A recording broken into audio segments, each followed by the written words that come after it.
Last summer, in an effort to mitigate the elevated risk of Eastern equine encephalitis and West Nile virus, Governor Charlie Baker signed a bill that gave the State Reclamation and Mosquito Control Board new powers to fight mosquito borne illnesses.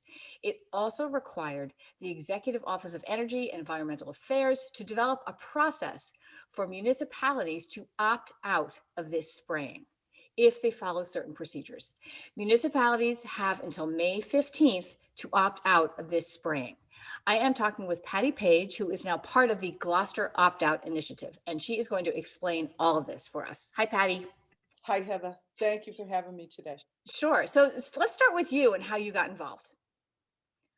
I read an article in the Gloucester Times that had been picked up, written by Colin Young, a state House news reporter, and I immediately understood what what this meant. So I started to reach out to people, and in our own town in Gloucester, and someone in Rockport, and someone I know out in Western Mass and Montague, Mass. And as we started to filter this information through our elected officials and city board employees, nobody knew about this. From the state EEA, they had emailed the towns on March 19th about this. Apparently, there might have been some previous email as well. It got lost in the shuffle. And when this was passed in June of 2020, I certainly understand that we were trying to survive, and the Board of Health was just, overwhelmed, our health department. So it just got dropped. For whatever reason. As I understand it, municipalities have until May 15th to opt out, but they have to have a plan in place before May 15th. They That's have right. to have an alternative way of dealing with mosquitoes in place when they submit this to the state. So there really has to be some work in advance, right? Yes, there is, and unfortunately, again, because of the lack of recognition of this, the window to work on this is very short. Gloucester's been a no spray community as well as Rockport. That doesn't mean that, and I can only speak about Gloucester, that Gloucester doesn't have its own mosquito controls. They do. This has been managed through the health department and the DPW, I understand, traditionally. I don't want to speak about what their mechanisms have been. I just really, that's, better information from them direct. However, it has been a no spray community, which means no truck spraying on street sides and no aerial spraying from planes. So, given those parameters, we are dealing with apparently the risk that we have. We are in a no risk, low risk area. There's never been EEE or West Nile found here. There are maps you can go to on the state website that actually show these things, what communities are at risk, what aren't, the cases, the testing, the mosquito testing that's been done.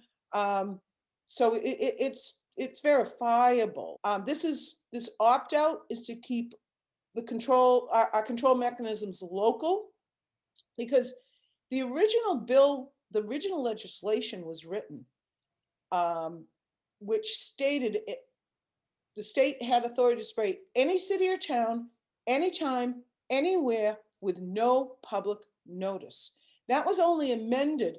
That was only amended by the work of the advocacy groups that got this opt-out option available, and a 48-hour notice for properties that are exempt. Now, I exempt my properties every year, and it's a process you file with the EEA and also with your local health department.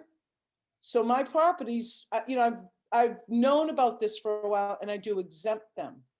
However, if the state were to come in for what they would determine an elevated risk, not that they found an arbovirus mosquito, a diseased mosquito, an elevated risk, which is vaguely defined, they can come spray at any time. Our riverbanks and our marshes, Heather, legions of these mosquito trucks travel our streets between April and October. They spray twice a month. They have a bi-monthly program with these things, and they spray whatever it is, wherever it is, it's all a service, it's legal. But then you got to think about, then the state is going to come in and spray. Who's testing the concentration of these things? And I testified in 2017 at the State House with Mass Lobstermen's Association and the Gloucester Fishermen's Wives on the bee pollinator bill, which is a neon insecticide bill. It was approved, it was passed, but the scientific phylum classification of mosquitoes and lobsters is both arthropoda. Mosquitoes and lobsters are both six-legged. They both have exoskeletons that they shed, and they're of the same classification. So what that means is what kills a mosquito just as effectively kills a lobster. If the lobster, that's why Mass Lobstermen's, Fishermen's Wives, that's the connection with the pesticides. We're very, very aware of how these things affect our environments. So Patty, there are some important dates coming up. okay, that great, thank you.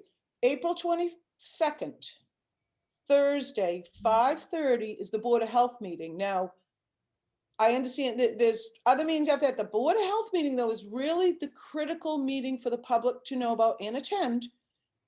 There will be 3-minute public comment for each attendee if they choose to speak.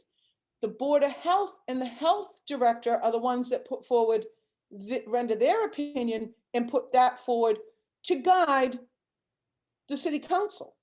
So the Board of Health is really the point where that's the real public exchange of information and things. After that, the city council takes it up. The mayor has also made a request of the Conservation Commission. I spoke in front of the Conservation Commission earlier in the month at oral communication, and the mayor has now asked the Concom to provide an opinion to guide also the Board of Health and City Council from an environmental standpoint. They don't have an enforcement jurisdiction in this particularly, and they don't really have a permitting purview in this, but they are responsible for our environmental health, and they do have a jurisdiction over that. So that, I don't know all these moving parts, how they are going to fit in, but hopefully they will all come together by May 11th. Okay, April 22nd is the Board of Health. Then you go to City Council, April 27th, I believe is that meeting on a Tuesday. And then May 11th will be the public hearing at City Council and their final vote. There'll be 2 opportunities for public speaking, one at the Board of Health and one at public hearing. We're not really clear, Heather. It does state public input. We weren't really clear. Do they want public input at the Board of Health level or the City Council level? So we sort of worked to get both of that done. And I'm very appreciative of the people behind the scenes, that people don't see how they work and really put this together in no time at all. That's great. So where can people go if they want to learn more about this initiative before these dates? There's an email site set up, Gloucester Opt Out, all one word, @gmail.com. I'd like to speak a little bit about the process of this opt-out, because I struggle with this a little bit, that the state passed this legislation, but there's a lot of steps, Heather, to how to opt out. Yeah. So in other words, and not to get this service, I'll call it, we have to, all the steps, Board of Health, City Council, Public meetings. hearing. Opt-out plan. We should have a choice about how we're treated, our land and air. I believe that the pesticide is Anvil 10+10. It's harmful to aquatic life. It has all kinds of warnings on it. I'm sorry, that's not coming off the top of my head. It is harmful to aquatic life. Clearly, that's a problem for our watersheds, our drinking supplies, our marshes. And if it makes good sense, Heather, that they wouldn't particularly spray a city reservoir, but they can spray the forested area around that. And there's a famous example of this in New York back in 1999, when they sprayed the banks of Long Island Sound, they were treating the arbovirus mosquito population there. And in September of 99, Hurricane Floyd came through, dropped a foot of rain, all those pesticides, pyrethroids, ran into the Long Island Sound, 10 million lobsters killed, $50 million industry destroyed, never came back. Never And a came very back. large, go ahead.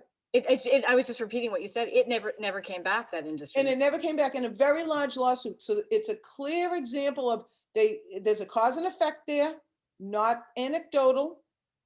And that destroyed, that lobster, and there was a crab industry as well. Yeah. The efficacy of aerial spraying has no data behind it, and they don't feel it's effective. Well, thank you again, Patty, for all your hard work. Heather, thank you for the interview, and it's always good to see you. Same.